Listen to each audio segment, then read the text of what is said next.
네, 요즘 시장에서 가장 핫한 재테크 정보 남들은 어떻게 하는지 궁금하셨죠? 손에 잡히는 재테크에서 꽉꽉 채워 알려드립니다. 네, 오늘도 친절한 설명 대해주실 분 경제 인플루언서 이성민 작가 전화 연결되어 있습니다. 이 작가님, 네, 안녕하세요. 네, 네, 안녕하세요. 안녕하세요. 네, 오늘 어떤 재테크 소식 가져오셨나요? 네, 올 들어 은행으로 몰렸던 자금들이 머니마켓 펀드로 이탈하고 있다고 하는데요. 이달에는 무려 15조 원이 몰렸다고 합니다. 왜 은행에서 빠져나가는 돈이 단기 부동자금 성격의 MMF로 몰리는지 오늘 짚어드리도록 하겠습니다. 네, MMF, 그러니까 머니마켓 펀드 줄임말이기도 한데 정확히 어떤 상품인지 먼저 설명부터 해주실 수 있을까요? 네, MMF란 단기 금융상품에 집중 투자해서 수익을 얻고 고객들에게 나눠주는 펀드 상품입니다. 네, 주요 투자 대상은 만기 1년 이내 어음이나 국공채인데요. 믿을 만한 상품에 투자하기 때문에 안정성이 높고요. 수익성도 나쁘지 않습니다. 그리고 일반 펀드와 달리 가입 및 판매가 청구 당일에 즉시 이루어지기 때문에 돈을 운용하는 데 편리한 점도 있다는 특징을 갖고 있습니다. 네, 근데 불과 얼마 전까지만 해도 은행으로 자금들이 막 몰린다 이 소리가 들렸는데 갑자기 또 은행에서 자금들이 이탈하고 있다는 뉴스가 보입니다. 왜 또 이런 현상이 발생하는 건가요? 네, 요즘 이런 소식에 놀란 분들이 많으실 텐데요. 작년 말에는 은행으로 많은 자금이 몰렸습니다. 그 이유는 높은 예적금 금리 때문이었는데요. 저축은행의 경우 6%가 넘는 상품도 흔했기 때문에 손쉽게 고수익을 올릴 수 있었습니다. 그런데 올해 들어서는 예적금 금리가 크게 하락하고 있어서 자금이 이탈하고 있습니다.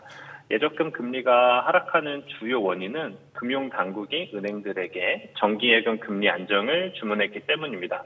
그리고 채권 시장이 비교적 안정되면서 은행이 자금을 확보하기 위해서 고금리 예적금을 통해서 고객들의 자금을 끌어들일 이유가 적어진 점도 영향을 미쳤습니다. 하락한 금리에 돈들은 더 큰 수익을 얻기 위해 이동했는데요. 지난 1월 예금에서 빠져나간 자금은 45조 원에 달해서 작년 12월보다 3배가량 증가했습니다.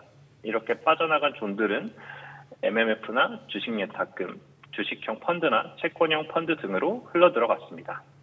네, 뭐 금리가 6, 7%까지 상승했다가 이제 지금은 3%대로 하락하면서 은행 자금이 이탈하는 건 이제 어쩔 수 없는 현상이라고 보여지는데 그런데 왜 네네. 굳이 MMF 쪽으로 몰리는 걸까요?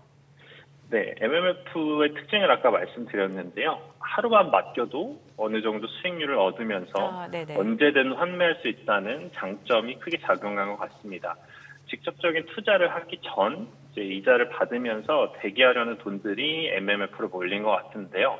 특히 일반 기업이나 연기금들의 법인 자금이 많이 몰렸습니다. MMF의 설정 잔액은 작년 말 151조 원 가량이었는데요. 올해 1월 말에는 190조 원으로 크게 불어났고요. 이달 들어서는 15조 원 자금이 추가로 유입돼서 설정 잔액이 사상 최초로 200조 원을 돌파했습니다. 네, 뭐 하루만 예치해도 이자가 붙는 MMF 참 예전부터 들었던 얘기이긴 합니다. 그렇다고 네네. 안전자산이라고 하기는 그럴 테고 여기도 주의해야 할 점이 있을 것 같은데요. 네, 주의할 점이 많은데 세 가지 정도만 대표적인 걸 추려서 말씀을 드릴게요. 우선 네. 원금 손실 위험이 있습니다. MMF는 안전한 상품이지만 원금이 100% 보장되지는 않습니다. 기본적으로 채권에 투자하는 상품이기 때문에 금리가 상승하면 채권의 가치가 하락함으로써 손실이 생길 수 있습니다. 물론 손실이 날 가능성은 매우 낮은 편이긴 합니다. 두 번째로 최소 거치 기간이 1개월입니다. 1개월이 지나기 전에 이제 되찾는다면 중도 해지 수수료가 발생합니다. 따라서 계획하셨던 이자보다 적은 돈을 받게 되시니까 투자 기간 설정을 잘못하시면 원하는 수익을 얻으실 수 없을 수도 있습니다. 그리고 마지막으로 입출금 통장처럼 사용하시기는 어렵습니다. MMF는 카드 발급이 안 되고요. 현금 인출기로 이제 현금 입출금하는 게 불가능합니다. 그리고 공과금 결제나 인터넷 베킹도 안 됩니다. 따라서 자금 사용 목적을 고려하여 가입하셔야 할 것 같습니다. 투자할 곳이 마땅치 않은 여유 자금이 있으시다면 MMF 가입도 고려해 보시는 건 어떨까요? 주의사항을 잘 살펴보시고 MMF를 활용해 보시면 좋겠습니다. 네, 오늘 전화 연결 고맙습니다. 감사합니다.